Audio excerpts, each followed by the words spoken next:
Well, I was born in Toronto. I've been born and brought up over here, but my family's from an Indian background. So a lot of my life had to do with, I guess, a mix of Canadian culture as well as at home the Indian side of things. So I grew up knowing my culture, knowing my language, and knowing the religion of my parents very well. I grew up in the temple, and I would always go to summer camps and Sunday school, and always going to prayers and so on and so forth. So I went through a lot of, like, I guess, culturalization in both the culture of my parents and the culture that I was growing up in at school. I went to high school over here. I was a pretty studious person, but I also had my fun on the side, and I was really into music. I used to play guitar. I played for 11 years, and so that was my life, I guess, before.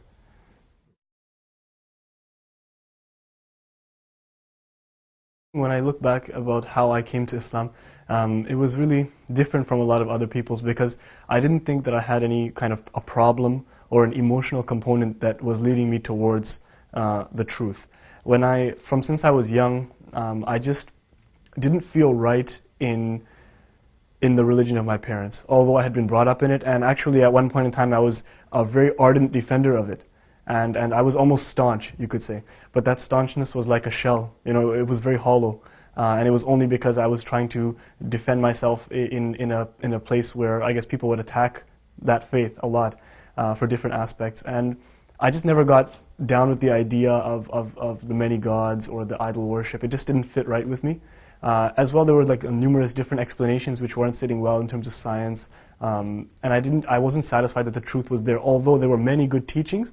And I have to clarify that values and beliefs I found were in every religion. And after I left the religion of my parents when I was just starting into my teenage years, I came across the Bible and Christianity, and I read the Bible, and it was beautiful because I came across this idea of one God.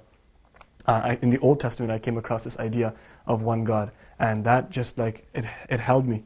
And the way that this God was so benevolent, and at the same time, it was like the might of God that really, really attracted me towards this, and the concept of prophets, the concept of prophethood, where the men who give you the message are not divine in themselves, and this is the Old Testament that I'm talking about, and that really, really attracted me towards that, and my search kept on going from there. I went into the New Testament, read that, and again, I was really happy with the values that I had found, and I had fallen in love with the character of Jesus, but at the same time, I just couldn't accept it into my heart. It didn't fit for me. And that's when I started to kind of cast off all religion, and I became atheist for a point in time. But after a while, I couldn't force atheism upon myself because I knew in my heart, and just from the logic around me, that this whole creation was created by some awesome being, and that's what led me to go to any spiritual buzz I could find, whether it's a Buddhist circle or a Catholic church or a Sikh temple, or even sometimes a Hindu prayer with my parents. The only religion I never actually bothered to look into was Islam. Like, my parents are from India and from a Muslim city in India. So we always grew up knowing about Islam, although not the beliefs itself, but the lifestyle of a Muslim, the Islamic culture. And the thing is, we always had a lot of misconceptions that were going around. And so whenever I grew up in Islam, it was always centered around certain misconceptions, like misconceptions such as terrorism or the rights of women. These were always issues that always held me back from wanting to even look into the religion. And a lot of my friends in high school, actually some of my best friends in high school, were Muslims, although they weren't practicing at that time. And I never got the message of Islam through their actions because we were doing the same things. And it's only once that I came into university and I found that it was a place where you could, I guess, open up your ideas a little bit more, question yourself and question those around you. I actually came across a book about science in the Quran, and I was doing a BSc at the time, and that stopped me cold in my tracks. And I decided to take a really critical look at what this religion was trying to say. In terms of a defining moment, I can definitely say that the minute I came across a scientific fact in the Quran, like my thinking style is very rational. I like to think based on fact rather than emotion, because I've done a lot of emotional religious activity in different groups, and I knew that the truth wasn't only an emotional component, it was a logical, rational component. And I needed to find a truth that was consistent and rational all the way through. And when I came across, I guess, reading books about science in the Quran, that's what started to propel me towards finding out about the religion, but definitely the defining moment was the day I took my declaration of faith, the Shahada.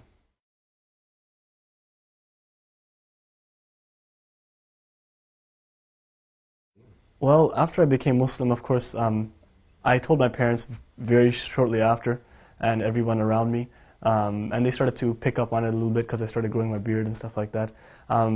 They have those same misconceptions that I had, and I don't blame them at all. Actually, it's an ignorance, and it's an innocent ignorance, where they had those misconceptions, and nobody had explained to them or reached out to them as to what the truth of Islam and the beauty of Islam really was. So when my family reacted slightly negatively towards me, I knew it was just their emotional reaction, and it was them not understanding that I had become a better person and why I'd made this change. When I became a Muslim, there was no real support network or a social web to kind of guide the new Muslims into their religion, and there wasn't a big machine to propagate the truth about the religion. And this is where I think my personal contribution can come, where I'm also trying to learn about the religion every day. And while I do that, I would like also to teach others and make the transition as easy as possible, as well to let people understand that when they become Muslims, they don't lose their identity. They're still who they are, they still have their interests and their likes and their dislikes, and I would like to make it easy for their families to let them know that that person is still them, that's still their son or their daughter or their brother and their sister, and that the only thing that's changed is their outlook.